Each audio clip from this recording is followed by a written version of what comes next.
Hi, welcome to Mithika channel. எல்லோரும் எப்படி இருக்கீங்க? இன்றைக்கான வீடியோ வந்து ரொம்ப யூஸாக தான் இருக்கும். அதுக்கு முன்னாடி வந்து நான் தம் பிரியாணி வந்து ரெடி பண்ணியிருக்கேன். அதை வந்து நான் எப்படி செஞ்சேன்னு சொல்லிட்டு காமிக்கிறேன். தம் வந்து சிக்கன் பிரியாணி தான் வந்து ரெடி பண்ணியிருக்கேன். இப்போ கொஞ்ச நாளாக வந்து எங்கள் வீட்டில் வந்து எல்லாமே தம் போட்டு தான் செஞ்சுட்ருக்கேன். குக்கர்லலாம் செய்ய வேணாம்னு சொல்லிட்டாங்க. ஏற்கனவே அவங்களுக்கு வந்து குக்கர்லலாம் பண்ண பிடிக்காது. சரி, எனக்கு தான் வேறு வழி இல்லை, சீக்கிரமாக போகணுன்றதுனால அதிலே வந்து ரெடி பண்ணிடுவேன். இப்போ வந்து குக்கர் வந்து லாக் ஆகிடுச்சு. அதுவும் அவர் முன்னாடி லாக் ஆனது தான் ரொம்ப கஷ்டமாயிடுச்சு. அதனால் ஒரு நாள் செம்ம திட்டு வாங்கினேன். சரி வேணாம்னு சொல்லிட்டு சரி இதிலே ஒரு நாள் செஞ்சேன். ஆனால் நல்லா இருந்தது. ரொம்ப வருஷத்துக்கு முன்னாடி செஞ்சது. சரி இப்போ வந்து நெக்ஸ்ட்டு இதில் செய்கிறதுனால டேஸ்ட்டுமே நல்லா இருந்துச்சு. சரி இப்போவே வந்து யோசிக்காமல் செஞ்சிடலாம் அப்படின்னு சொல்லிட்டு அதிலே தான் ரெடி பண்ணியிருக்கேன். கொஞ்சமாக வந்து நெய் ஊற்றிருக்கேன், எண்ணெய் ஊற்றிருக்கேன். அப்புறம் வந்து பிரியாணி மசாலா எல்லாமே போட்டிருக்கேன். ஒரு 5 வந்து பச்சை மிளகாய் போட்டிருக்கேன். ஒரு 4 வந்து 6 பெரிய வெங்காயம் வந்து கட் பண்ணி வச்சுருந்தேன். தயிர் பச்சடிக்கு சேர்த்து கட் பண்ணி வச்சுருக்கேன். இதில் கொஞ்சமாக வேணுன்ற அளவுக்கு வந்து வெங்காயம் வந்து நல்லா ப்ரௌன் கலர் மாறுற வரைக்கும் வந்து வதக்கிட்டேன். அதுக்கப்புறம் வந்து சிக்கன் க்ளீன் பண்ணியிருந்தேன். அதையுமே வந்து போட்டிருக்கேன். 1/2 கேஜி வந்து சிக்கன் வச்சுருக்கேன். அதுக்கு வந்து 1 கேஜி வந்து அரிசி போட்டிருக்கேன். எங்கள் வீட்டில் வந்து சிக்கன், அரிசி, சாதம் 2மே ஒரே மாதிரி வந்து ஒரு சில பேர் வந்து சம அளவில் இருக்கும். எங்கள் வீட்டில் வந்து கொஞ்சம் சாதம் அதிகமாக இருந்தால் தான் பிடிக்குன்றதுனால சிக்கன் வந்து கம்மி பண்ணியிருக்கேன். ஒரு 2.5 ஸ்பூன் வந்து பெரிய ஸ்பூனில் வந்து இஞ்சி பூண்டு வந்து பேஸ்ட் போட்டிருக்கேன். அதுக்கப்புறம் 2 தக்காளி வந்து கட் பண்ணி போட்டிருக்கேன். புதினா வந்து வேணுன்ற அளவுக்கு புதினா வந்து சேர்த்துருக்கேன். மொத்தமாக எல்லாமே போட்டுட்டு அதுக்கப்புறம் வந்து தட்டை போட்டு மூடி வச்சுக்கலாம். உப்பெல்லாம் சேர்த்துட்டதுனால ஒரு 5 நிமிஷம் அப்படியே அந்த இதெல்லாம் இறங்கும், உப்பெல்லாம் இறங்குன்றதுனால அதையும் வச்சுருக்கேன். தனி மிளகாத்தூள் வந்து ஒரு 3 ஸ்பூனுக்கு வச்சுருக்கேன். அளவு வந்து நானாக தான் சும்மா போட்டிருக்கேன். ஆனால் வந்து ஒரு 3 ஸ்பூன் இருக்கும். அதுக்கப்புறம் பிரியாணி மசாலா வந்து வச்சுருக்கேன். அதுக்கப்புறம் கொஞ்சமாக வந்து கரம் மசாலா தூளும் வச்சுருக்கேன். தயிர் வந்து ஒரு ஆஃப் கப்பு வந்து தயிர் போட்டிருக்கேன். இது எல்லாத்தையும் இந்த மிளகாய், அதுக்கப்புறம் பிரியாணி மசாலா எல்லாமே வந்து இது கூட வந்து சேர்த்துட்டேன். திரும்பவும் வந்து ஒரு 5 நிமிஷம் வந்து இதை மூடி வச்சுருக்கேன். எல்லாம் காரம், உப்பு எல்லாமே இறங்குனா டேஸ்ட்டு நல்லாயிருக்கும். தம் போடும்போது நம்ம உடனே எல்லாமே செய்ய முடியாது. அதனால் எல்லாமே ரெடி பண்ணி வச்சுருக்கேன். பக்கத்துலேயே வந்து சுடு தண்ணியும் வந்து ரெடி பண்ணி வச்சுருக்கேன். 1 கப்புக்கு 1 1/2 கப்பு வந்து தண்ணி அளவு வச்சுருக்கேன். ஒரு 1/2 கப்பு மட்டும் எக்ஸ்ட்ரா வச்சுருக்கேன். ஏன்னா தம் போடுறன்றதுனால கொஞ்சம் கொதிக்கும் போது கரெக்டாக இருக்குன்றதுனால வந்து ரெடி பண்ணி வச்சுருக்கேன். ஒரு 4 கப்பு வந்து பிரியாணி அரிசி வச்சுருக்கேன். அது வந்து ஒரு 1/2 அன் ஹவருக்கு முன்னாடியே ஊற வச்சுட்டேன். அதுவுமே வந்து தண்ணிலாம் கொஞ்சம் வத்திடுச்சு. செக் பண்ணிவிட்டு அதுக்கப்புறம் வந்து பக்கத்தில் வந்து தோசை கல் வச்சுருக்கேன். இதுக்கப்புறம் வந்து நம்ம அட்ஜஸ்ட் பண்ணோம்னா வந்து உப்பு காரம்லாம் இப்போயே வந்து அட்ஜஸ்ட் பண்ணிக்கலாம். ஒரு 1/2 லெமனுக்கும் கம்மியாக வந்து புழிஞ்சு விட்டுருக்கேன். கல்லுமே வந்து சூடாயிடுச்சு. நம்ம வேணும்னா அப்படியே சிம்மில் வச்சுட்டு கூட மேலே வெயிட் போட்டுக்கலாம். சரி, நான் வந்து தோசை தவா வச்சுருக்கேன், அதுக்கு மேலே வச்சுக்கலாம்னு சொல்லிட்டு ரெடி பண்ணிகிட்ருக்கேன். கொஞ்சமாக வந்து கொத்தமல்லி போட்டுட்டு பிரியாணி வந்து ரெடி ஆயிடுச்சு. இப்போ வந்து சின்ன பர்னர்லேயே வச்சு சிம்மில் வச்சுக்கலாம்னு சொல்லிட்டு ரெடி பண்ணிட்டேன். இது பக்கத்துலேயே வந்து எக்கு வந்து பாயில் பண்ணலாம்னு சொல்லிட்டு வச்சுருக்கேன். இப்போ வேறு ஒரு பாத்திரத்தில் வந்து ஃபுல்லாக வந்து தண்ணி ஊற்றி வச்சுருந்தேன். ஆனால் எனக்கு அதில் வந்து அந்த அளவுக்கு வந்து தம் ஆகலை. அதுக்கப்புறம் சரி அதை எடுத்துட்டு நம்ம பூண்டு, இஞ்சி பூண்டு பேஸ்ட்டெல்லாம் வந்து இடித்து வச்சுருக்கேன். அந்த உரல் தான் இருந்தது. நெக்ஸ்ட்டு அதை வச்சுக்கலாம்னு சொல்லிட்டு தான் ரெடி பண்ணேன். அதை வச்சதுக்கப்புறம் வந்து பிரியாணி வந்து கொஞ்சம் நல்லா வெந்து வந்தது.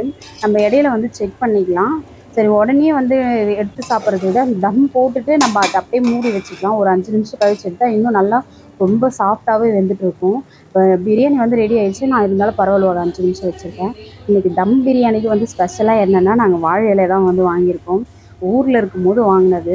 ஊரில் வந்து அம்மா வீட்டுக்கெலாம் போனோன்னா வந்து கண்டிப்பாக வந்து எங்கள் ஃபேமிலிக்கெலாம் பத்தாது. அக்காங்க, நான், அதுக்கப்புறம் எல்லாருமே வந்தோமா வந்து வாழை இலை போட்டு எல்லாருமே சாப்பிட்டுப்போம். ஏன்னா அத்தனை பேருக்கு தட்டுலாம் வச்சு கழுவுறதுலாம் கஷ்டமாக இருக்கும். அதனால் அக்கா முன்னாடியே வந்து இலையெல்லாம் கட் பண்ணி வச்சுக்க சொல்லுவாங்க. இலை வாழை இலை போட்டு வந்து தம் பிரியாணி பண்ணியிருக்கலாம். சரி, இலை கொஞ்சம் லேட்டாக வந்ததுன்றதுனால வந்து இதை அப்படியே சும்மா வெறுமனே தான் தம் போட்டு வச்சுருக்கேன். பிரியாணி வந்து ரெடி ஆகிடுச்சு. பிரியாணியும் எடுத்துன்னு போய் வச்சுட்டேன். அதுக்கப்புறம் எக்கு வந்து பாயில் பண்ணி வச்சுருந்தேன். அதையுமே வந்து உரித்து க்ளீன் பண்ணிடலான்னு சொல்லிட்டு ரெடி பண்ணிட்டுருக்கேன். தயிர் வந்து பச்சடி போட்டு வச்சுருக்கேன். இது 3 மட்டும் தான் ரெடி பண்ணி வச்சுருக்கேன். மற்றதெல்லாம் வந்து சிக்கன் கிரேவி பண்ணலான்னு நினச்சேன். சரி போதும் இது வரைக்கும் அப்படின்னு சொல்லிட்டு சண்டேலையாச்சும் கொஞ்சம் ரெஸ்ட் எடுக்கலாம்னு சொல்லிட்டு சும்மா இது வரைக்கும் சிம்பிளாக செஞ்சு முடிச்சாச்சு. எங்கள் எல்லாருக்குமே வந்து பிரியாணி ரொம்ப பிடிக்கும். அவங்களுக்கு வந்து சீரக சம்பாவில் வந்து பிரியாணி செஞ்சால் அவர் ரொம்ப விருப்பமாக சாப்பிடுவாங்க. சீரக சம்பான்றதுனால கொஞ்சம் எனக்கு பிடிக்கும், ஆனால் கொஞ்சம் பிடிக்காத மாதிரியே இருக்கும். சரி, பிரியாணி அரிசினா ரொம்ப லைக் பண்ணி சாப்பிடுவோம். எல்லாருமே சாப்பிட்டு முடிச்சுட்டு ஒரு டிவியில் வந்து ப்ரோக்ராம்லாம் பார்த்துட்டே சாப்பிடுவோம். அதுக்கப்புறம் வந்து நெக்ஸ்ட் வந்து குட்டியாக வந்து ஒரு ஷாப்பிங் வந்து போயிட்டு வந்தோம். வீட்டில் வந்து கொஞ்சம் வேணுன்ற அளவுக்கு வந்து திங்ஸ் எல்லாம் கொஞ்சம் தீர்ந்துடுச்சா, அதனால் சரி போயிட்டு கொஞ்சம் கொஞ்சமாக தான் வாங்கிட்டு வந்தோம். ஒரு 2 மாதமா வந்து மளிகை சாமான்லாம் வாங்கலை. சரி, அதனால் வேணுன்றது அப்பப்போ போயிட்டு வாங்கிக்கலாம் அப்படின்னு சொல்லிட்டு விட்டுட்டேன். இன்றைக்கி என்ன தேவையோ அதை மட்டும் போயிட்டு வாங்கிட்டு வரலாம்னு சொல்லிட்டு வீடியோ எடுத்தேன். ஆனால் சரி, எனக்கு லாங்காக இருக்கிறதுக்கு ஒரு மாதிரி இருந்தது. சரவணா ஸ்டோர் போனாலும் நான் பயப்படவே மாட்டேன், எடுத்துருவேன். இங்கே ஏதாச்சும் சொல்லுவாங்களோ என்னாவும் சொல்லிட்டு கொஞ்சம் பயமாக இருந்தது. நான் ஃபஸ்ட்டு சென்னைக்கு வந்து இந்த ஒரு ஷாப்பில் மட்டும்தான் வந்து எனக்கு ரொம்ப ஷாக்காக இருந்தது. இவ்வளோ பெரிய சூப்பர் மார்க்கெட் நான் அப்போ தான் ஃபஸ்ட் டைம் பார்க்குறேன். நம்ம இதுக்குள்ளே வந்திருக்குமா, நம்மலாம் இங்கே இருக்குமா அப்படின்ற மாதிரிலாம் எனக்கு தோணுச்சு. ஏன்னா நம்ம வந்து கிராமத்திலே பிறந்து அதிலேயே வளர்ந்தவங்க தான். அந்த அளவுக்குலாம் வந்து சிட்டி லைஃப்லாம் நமக்கு தெரியாது. ஃபஸ்ட் டைமாக வந்தேன். இது பில் போடுறதுக்குலாம் வந்து நம்ம இதை ஏதாச்சும் எடுத்தால் வந்து யாரும் திட்டுவாங்களோ நம்ம மாதிரிலாம் யோசித்தேன். அதுக்கப்புறமா தான் சொன்னாங்க, இது நம்மளா எடுத்துகிட்டு போயிட்டு பில் வந்து கொடுக்கணும், அவங்க வந்து பில் போட்டு கொடுப்பாங்க, யாரும் எதுவும் சொல்ல மாட்டாங்க அப்படின்னு சொன்னதுக்கப்புறமா தான் சரி அப்படின்னு சொல்லிட்டு ஓகே எடுத்துக்கலாம் அப்படின்னு சொல்லிட்டு எடுத்தேன். இது யாராச்சும் எடுத்துகிட்டு போயிட மாட்டாங்களா அப்படிங்கிற மாதிரிலாம் யோசித்தேன். யாருன்னா தெரியாமல் எடுத்து சாப்பிட்டாங்கன்னா அப்போ கேமரா இருக்கிறதுல எனக்கு தெரியாது, அப்போ எப்படி அப்படின்ற மாதிரிலாம் யோசித்தேன். அதுக்கப்புறம் பக்கத்தில் பழகுறவங்க கிட்டலாம் கேட்டதுக்கப்புறம் அப்புறம் அவங்க எல்லாமே சொன்னாங்க. அதோட தான் எல்லாமே தெரிஞ்சுது. கொஞ்சம் கொஞ்சமாக வந்து தெரியாத கற்றுக்கலாம், ஒன்றும் தப்பு இல்லை. நம்ம வந்து எல்லாமே வரும்போது எல்லாமே கற்றுட்டு வர்றதில்ல, பார்த்து தான் எல்லாமே கற்றுக்கலாம். அது எப்பவுமே வந்து ஏதாச்சும் வாங்கணும்னா அந்த ஷாப்பில் மட்டும் நல்லாயிருக்கும். எங்கள் வீட்டுக்கிட்டவே இருக்கும். அந்த சூப்பர் மார்க்கெட் போயிட்டு எல்லாமே வாங்கிட்டு வந்துட்டேன். அதுக்கப்புறம் வாங்கிட்டு வந்துட்டு அது வீட்டில் வந்து எடுத்து வச்சுக்கலாம்னு சொல்லிட்டு ரெடி பண்ணியிருக்கேன். டிஷ்யூ பேப்பர் வந்து 1 வாங்கினா 1 ஃப்ரீ அப்படின்ற மாதிரி இருக்கும். அந்த ஷாப்பில் மட்டும் தான் இருக்கும். வேறு எங்கே போய் வாங்கினாலும் வந்து எனக்கு அந்த மாதிரிலாம் இருக்காது. அது 1 வந்து ஃபுல்லாமே நம்ம காசு கொடுத்தா வாங்குற மாதிரி இருக்கும். இது வந்து 2 இருக்குன்றதுனால எதுக்காகவே போயிட்டு வாங்கிட்டு வருவேன். அது கொஞ்சம் அதிகமாக யூஸ் ஆகுமா, அதனால வந்து சரி வாங்கிட்டு வரலான்னு சொல்லிட்டு அதை வாங்கிட்டு வந்தேன். அதுக்கப்புறம் வந்து பிளாக் வந்து திராட்சை வந்து வாங்கிட்டு வந்தேன், பாதாம் வாங்கிட்டு வந்தேன். பிளாக் திராட்சை வந்து நம்மளாம் சாப்பிட்றது ரொம்ப நல்லது, ஹெல்த்துக்கு ரொம்ப நல்லதுன்னுவாங்க. தைராய்டெலாம் வந்து நம்மளுக்கு கொஞ்சம் கரெக்டாக கண்ட்ரோலாக இருக்குன்னுவாங்க. ஆனால் தைராய்டெலாம் எனக்கு இல்லை. சரி அது ரொம்ப ஹெல்த்துக்கு நல்லதுன்னு சொல்லுவாங்க. நான் ஒரு டைம் வந்து பிளட்டு ரொம்ப கம்மியாக இருக்குன்னு சொல்லிட்டு போனேன். அப்போ வந்து டாக்டர்லாம் வந்து சொல்லியிருந்தாங்க. சரி அதை வச்சு வாங்கிட்டு வருவேன். இப்போ தோணுச்சுன்னா தான் வாங்கிட்டு வருவேன். ரஸ்க்கு வந்து ரொம்ப பிடிக்கும். அதனால் ரஸ்க் அப்புறம் ஒயிட் சர்க்கரை வந்து வாங்கிட்டு வந்தேன். எதனா ஜூஸ் போடணுன்னா வந்து வச்சுக்கலாம்னு சொல்லிட்டு. மற்ற காஃபி டீக்கெலாம் வந்து ப்ரௌன் சுகர் தான் யூஸ் பண்ணுவேன். அவங்க எல்லாமே போயிட்டு படுத்து தூங்கிட்டாங்க. சரி வீடெல்லாம் கொஞ்சம் க்ளீன் பண்ணிவிட்டு பெருக்கி முடிச்சிடலாம்னு சொல்லிட்டு வந்து ரெடி பண்ணிகிட்ருக்கேன். சரி ஓகே, நான் வந்து தம்ப்நெயில்ல வந்து கொடுத்துருந்தேன். நம்மளோட கோவம் வந்து நம்மள ஒரு நல்ல நிலைமையில நிறுத்தும் அப்படின்ற மாதிரி கொடுத்துருந்தேன். இது வந்து எதுக்காக நீங்கள் யோசிச்சிருக்கலாம். நம்ம கோவம் வந்து நம்மள நல்ல நிலைமையில நிறுத்துமா எப்படின்ற மாதிரிலாம் யோசிக்கலாம். கண்டிப்பாக வந்து நிறுத்தும். அது வந்து எந்த மாதிரியான ஒரு கோவம்னா வந்து நம்ம ஒரு சில பேர் நம்ம சொந்தக்காரங்களா இருக்கட்டும், நம்ம கூட பழகுனவங்களா இருக்கட்டும், நம்மளோட ஃப்ரெண்ட்ஷிப்பாக இருக்கட்டும், எல்லாருமே சரி ஒரு கட்டத்துக்கு மேலே ஏதாச்சும் ஒரு ஸ்டேஜில் வந்து நம்மள ஏதாச்சும் ஒன்று சொல்லிடுவாங்க. அவங்ககிட்ட இருந்து நம்ம அந்த வார்த்தையை எதிர்பார்க்கவே மாட்டோம். அவங்க வந்து அதை டக்குன்னு சொல்லிடுவாங்க. எடுத்த உடனே நம்மளாலலாம் வைராக்கியமாலாம் இருக்கவே முடியாது. கோவம் தான் வரும். எதுவுமே ஃபஸ்ட்டு எடுத்த உடனே கோவம் தான் வரும். அந்த கோவத்தில் நம்ம வார்த்தை விட்டுட்டா என்றைக்குமே வரவே வராது. நம்ம வந்து வார்த்தையால் சொல்லிட்டோமா அது என்றைக்குமே நம்ம அள்ளவே முடியாது. அவங்க அடிச்சாங்கன்னா கூட நம்ம வாங்கிட்டு வந்துடலாம். அந்த கோவத்தில் வந்து ஒரு விஷயம் பேசுகிறோன்னா அது என்றைக்குமே அது கரெக்டாக இருக்காது. அந்த கோவம் வந்து நமக்குள்ளே அமைதியாக வச்சுக்கிட்டு அதை வைராக்கியமாக மாற்றிட்டு நம்ம எப்படி இப்படி சொன்னாங்கன்னு சொல்லிட்டு அவங்க முன்னாடி நம்ம நல்லா வாழ்ந்து காட்டணும். இது வந்து பொதுவாக தான் சொல்கிறேன். இது எல்லாருக்குமே யூஸ் ஆகும். நம்ம வந்து எல்லார் லைஃப்லையுமே வந்து யாராக இருந்தாலும் சரி நம்ம இதெல்லாம் வந்து கண்டிப்பாக யாராச்சும் ஒரு ஸ்டேஜ்னால ஒரு ஸ்டேஜில் வந்து கண்டிப்பாக அனுபவிச்சிருப்போம். அதனால வந்து நம்ம கோவப்படுறதுனால வந்து நமக்கு வந்து ரொம்ப நல்ல யூஸ். நம்மள கோவப்பட வைக்கிறாங்கன்னா வந்து அவங்களுக்கு ரொம்ப நன்றி சொல்லுங்க. அப்பதான் நம்ம யாருன்றது நம்மளுக்கே தெரியும். சரி ஓகே, இவ்வளோ நாள் நம்ம அவங்கள நம்பினோம். இப்போ வந்து அவங்க யாருன்றதை நம்ம காமிச்சிட்டாங்க.